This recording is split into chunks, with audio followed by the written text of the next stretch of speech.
আসসালামু আলাইকুম রহমতুল্লাহি ওয়া বারাকাতুহু। সম্মানিত দর্শক, আজকের যে পর্বটি এটা অনেকটা ফোক এবং ফ্যান্টাসি প্রকৃতির। আপনারা হয়তো অনেকেই ভাববেন যে একজন মানুষের মৃত্যু নিয়ে,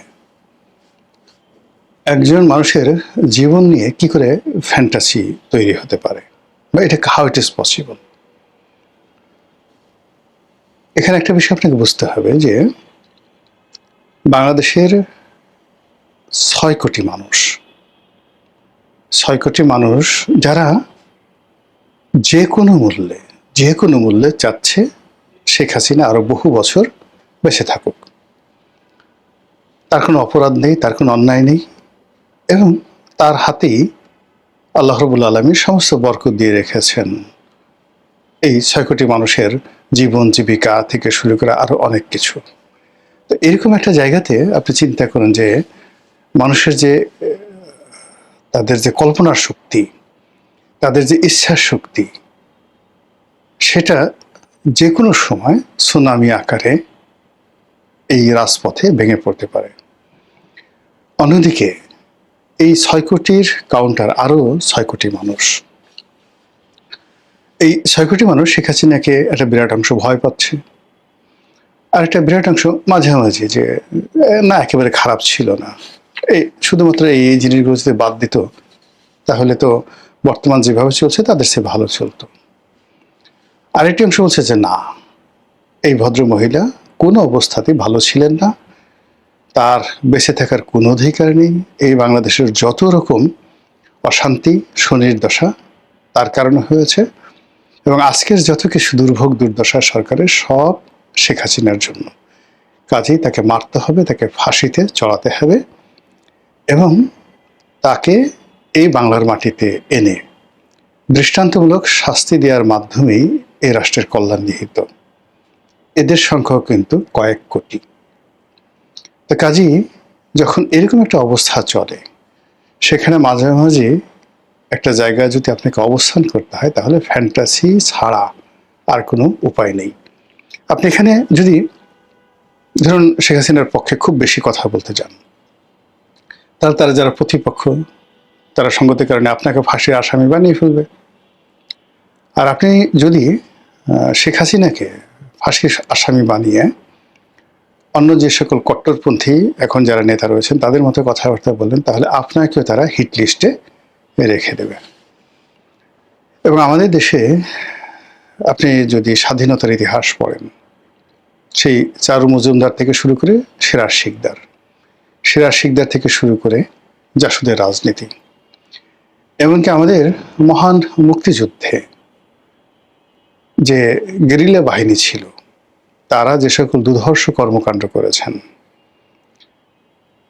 তাদের অনেকে নিজের মুখে স্বীকার করেছেন, অনেকে বই লিখেছেন। যেমন কাজী ফিরোজ রশিদ জাতীয় পার্টির মন্ত্রী ছিলেন, খুব নামকরা মুক্তিযোদ্ধা ছিলেন। তারপরে ঢাকার মেয়র সাদেক হোসেন খোকা, এরপরে মোফাজ্জল হোসেন চৌধুরী মায়াবী, বীর বিক্রম, তারপর বঙ্গবীর কাদের সিদ্দিকী সহ বহু সংখ্যক গেরিলা যোদ্ধা, বহু সংখ্যক, এক একের নাম বললে হয়তো 200-300 নাম তো বলা যাবেই, যারা সবাই এক একজনের জীবন্ত কিংবদন্তি। তারা তাদের 9 মাসের গেরিলা যুদ্ধে অপারেশনে, তাদের প্রয়োজনে এহেন কর্ম নেই যে তারা করেনি, সব কাজ তারা করতে পেরেছেন। ইট মিনস, এর অর্থ যে যখন দেয়ালে পিঠ ঠেকে যায় মানুষের, তখন তারা সব কিছু করতে পারে। এর অর্থ শেখ হাসিনার যারা ভক্ত অনুরাগী রয়েছেন, আওয়ামী লীগের যারা লোকজন রয়েছেন, তাদেরকে যদি আপনি ধাক্কা মারতে মারতে বঙ্গোপসাগরে ফেলে দেন, দেয়ালে পিঠ ঠেকিয়ে দেন, তাহলে তারাও ঠিক 71 সনে যে কাজগুলো করেছে, তারা 76-77 সনে যে কাজগুলো করেছে, 83-84 সনে যে কাজগুলো করেছে, ঠিক সেম কাজ, অথবা ধরুন 2004-5 সনে তারা যে কাজগুলো করেছে, ঠিক সেম কাজ তারা যদি আবার এই সময়টাতে শুরু করে, আমরা এই সমাজে কেউ বসবাস করতে পারবো না। এই জন্য হয় কি যে অনেকগুলো গুরুত্বপূর্ণ বিষয় রয়েছে। সেই গুরুত্বপূর্ণ বিষয়গুলো নিয়ে যতটা সম্ভব খোলামেলা হালকা আলাপ আলোচনা করলে অনেক সিরিয়াস বিষয় সেগুলো খুব স্বাভাবিক হয়ে যায়। এখন ধরুন শেখ হাসিনার আগমন নিয়ে আমরা সবাই তার পক্ষের যারা লোকজন যারা আছেন তাদের কথা শুনে আমরা সবাই মানে কারণে অকারণে আতঙ্কিত হচ্ছি, আগ্রহ হচ্ছি।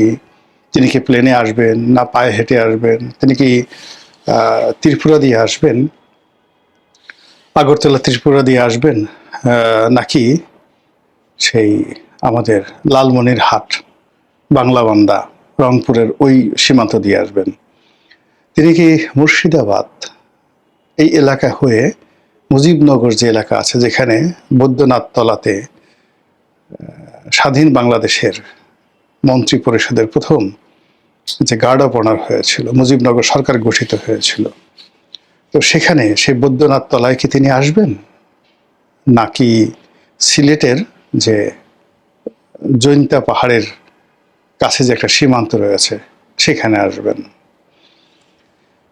তিনি কি মণিপুর হয়ে বাংলাদেশে ঢুকবেন, নাকি যশোরের বেনাপোল হয়ে ঢুকবেন, নাকি প্লেনে করে সরাসরি ঢাকা এয়ারপোর্ট আসতে পারেন, সিলেট চিন্তা করবেন যে বাংলাদেশে তিনি আসবেন। তো প্রতিবারই তো যেটা হয়, সিলেটে তিনি যে কোনো শুভ কাজ করার আগে হযরত শাহজালাল রহমতুল্লাহ আল্লাহের মাজার জিয়ারত করেন। কাজেই তিনি দিল্লি থেকে সরাসরি সিলেট এয়ারপোর্টে আসলেন এবং সেখান থেকে হযরত শাহজালাল রহমতুল্লাহের মাজার জিয়ারত করে বাই রোডে তার লোকজন সহকারে ঢাকা চলে আসলেন। আবার উল্টো হতে পারে, তিনি বললেন যে না, প্রতিবার তো হযরত শাহজালাল রহমতুল্লাহ আল্লাহের মাজার জিয়ারত করি, এবার হযরত শাহ আমানতের মাজার জিয়ারত করব, সেখান থেকে আসবো এবং সেখান থেকে চিটাগং হয়ে বাই রোড এখানে আসবে। এর কারণ হলো চিটাগং সবসময় আওয়ামী লীগের জন্য একটা টার্নিং পয়েন্ট এবং আওয়ামী লীগের অনেক কিছুর অভ্যুদয় হয়েছে চিটাগং থেকে বা চট্টগ্রাম থেকে। কাজে সেই চট্টগ্রামের লালদিঘির ময়দান থেকেই তিনি সেই তার আগমন শুরু করবেন।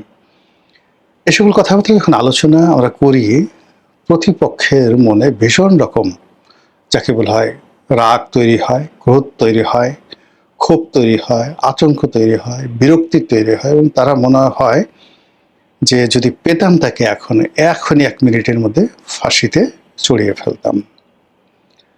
অন্যদিকে যারা প্রতিপক্ষ রয়েছেন, শেখ হাসিনাকে যারা শাস্তি দিতে চান, তারা চিন্তা করেন যে না, সে যেভাবেই আসুক না কেন বা তাকে যেভাবে আনা হোক না কেন, তাকে খুব সহজে মারা হবে না, তাকে গুটিয়ে গুটিয়ে মারা হবে, দৃষ্টান্তমূলক শাস্তি দেওয়া হবে, তাকে যে ফাঁসির রশিতে টানানো হবে এটা কোনো যেন তেন ফাঁসি হবে না।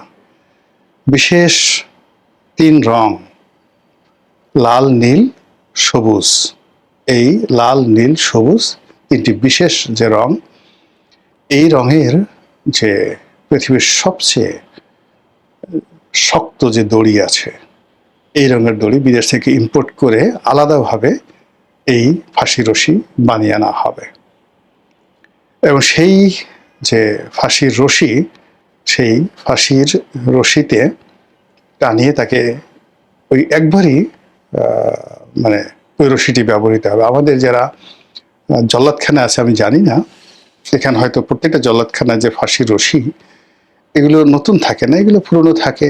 ওইটা টানার আগে পরীক্ষা করা হয় যে সেগুলো ঠিকমতো আছে কিনা এবং এগুলোর বিশেষ আকার তৈরি করা হয়। তো যারা শেখ হাসিনা বিরোধী তাদের বক্তব্য হলো যে না, এরকম অর্ডিনারি ফাঁসি রশি দিয়ে তাকে টানালে চলবে না, যেহেতু সে বিশেষ ক্ষমতাপ্রাপ্ত এবং নামকরা, মানে যাকে বলা হয় স্বৈরাচার, এরকম স্বৈরাচার বাংলাদেশে আর হয়নি। কাজেই তার জন্য আলাদা স্পেশাল অর্ডার দিয়ে রশি বানিয়ে আনতে হবে এবং সেই রশি কোথা থেকে আনবে, মানে এটা মানে ছক্কা ফক্কা দিয়ে, যেমন চীন থেকে আনা যাবে না, তারপরে আমেরিকা থেকে আনা যাবে না, এই রশি আনতে হবে পাকিস্তান থেকে, তুরস্ক থেকে স্পেশাল অর্ডার দিয়ে সেই ফাঁসি আনাতে হবে। বিকজ এই দুটো রাষ্ট্র এখন যে কোনো কারণে বাংলাদেশের বন্ধু হয়ে গেছে এবং এখন যারা ক্ষমতায় আছেন তাদের অনেকের সঙ্গে এই দুটো রাষ্ট্রের ভালো সম্পর্ক, ফলে তারা যদি কোনো রশি দেয়, সেই রশিতে যদি কাউকে আটকানো হয় তাহলে তার আর রক্ষা নেই। কাজেই পাকিস্তান থেকে ফাঁসির রশি আনতে হবে স্পেশাল অর্ডার দিয়ে, এই 3টি রং দিয়ে। সেকেন্ড থিং হলো যে অর্ডিনারি জল্লাদ দিয়ে হবে না। আমাদের দেশের যারা বিভিন্ন সময় জল্লাদ, তাদেরকে যারা ফাঁসির আসামি বা দাগি আসামি, যাবজ্জীবন কারাদণ্ড প্রাপ্ত, এদেরকে ধীরে ধীরে ট্রেন আপ করে তাদেরকে জল্লাদ হিসেবে দায়িত্ব দেওয়া হয়। এবং এই যে সবচেয়ে বড় একটা জল্লাদ, তাকে সম্প্রতি ছাড়া হয়েছে, তার নানা রকম লোমহর্ষক কাহিনী আমরা শুনেছি। তো সেক্ষেত্রে এরকম অর্ডিনারি যাকে বলা হয় যারা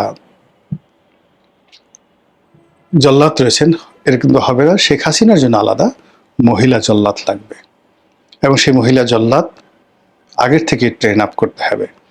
এবং যেদিন এই মহিলা জল্লাদ দিয়ে 3 রঙের রশি দিয়ে শেখ হাসিনাকে টানানো হবে, তখন বুঝবে নরেন্দ্র মোদী যে এই যে বাংলাদেশে যে নতুন একটা শ্রেণী তৈরি হয়েছে, ভারত বিরোধী একটা শক্তি, তাদের কত শক্তি, তাদের কত ক্ষমতা, তাদের কত যাকে বলা হয় সাহস। এর কারণ হলো যে তারা শেখ হাসিনাকে মনে করছে দিল্লির প্রতিভু। তারা শেখ হাসিনাকে টানানো মানে দিল্লির কুতুব মিনারকে ফাঁসিতে লটকানো। তারা শেখ হাসিনাকে ফাঁসিতে লটকানো মানেই তারা মনে করছে নরেন্দ্র মোদী এবং অমিত শাহকে, দুইটাকে একত্রে ফাঁসি দেওয়া, এই কাজটি করা। ফলে সেই কাজটি সেলিব্রেট করার জন্য যারা শেখ হাসিনার প্রতিপক্ষ, তারা সকাল বিকেল যদি খুব নীরবে নিভৃতে নাকে নস্যি দিয়ে এই চিন্তা করতে পারে, তাহলে ধরে নেবেন যে শেখ হাসিনার পতন হবে। আর যদি এই ধরনের চিন্তা মাথায় আসা তো দূরের কথা, উল্টে ফেলে আপা আসবে, এই কথা শোনার সঙ্গে সঙ্গে কারো হাঁটু কাঁপুনি শুরু হয়ে যায়, কারো অন্তর্বাস ঘেমে যায়, কারো মাথার চুল, কারো অর্ধেক টাক পড়া আছে। দেখা গেল যে এই কথা স্মরণ হওয়ার সাথে সাথেই ওই ধরনের কোনো খবর শেখ হাসিনা আসতেছে, 10-12টা চুল পড়ে গেল।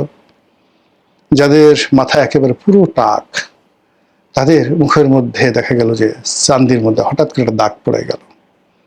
তো এরকম যখন একটা অবস্থা হয়, তখন আপনি দেখবেন যে শেখ হাসিনার যারা পক্ষের যারা লোক আছেন তাদেরই বিজয় হবে। মূলত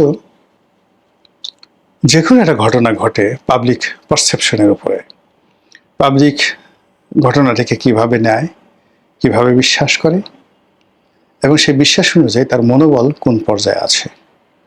যদি শেখ হাসিনার ফাঁসির দাবিদার যারা লোকজন রয়েছেন, তাদের চিন্তা চেতনা কর্ম ঐক্যবদ্ধ থাকে এবং তারা সুদৃঢ় হয়, সেক্ষেত্রে শেখ হাসিনা যত শক্তিশালী রাষ্ট্রের আশ্রয় থাকুন না কেন, এই পৃথিবী তার জন্য নিরাপদ নয়।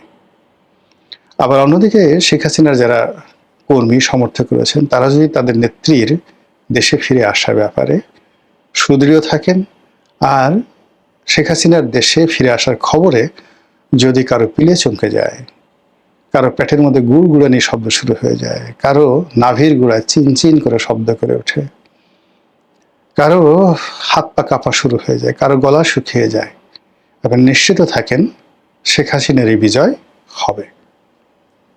এটাই হলো সায়েন্স অফ পলিটিক্স। মহান আল্লাহ আমাদের সবাইকে হেদায়েত দান করুন এবং হেফাজত করুন। আসসালামু আলাইকুম ওয়া রাহমাতুল্লাহি ওয়া বারাকাতুহু।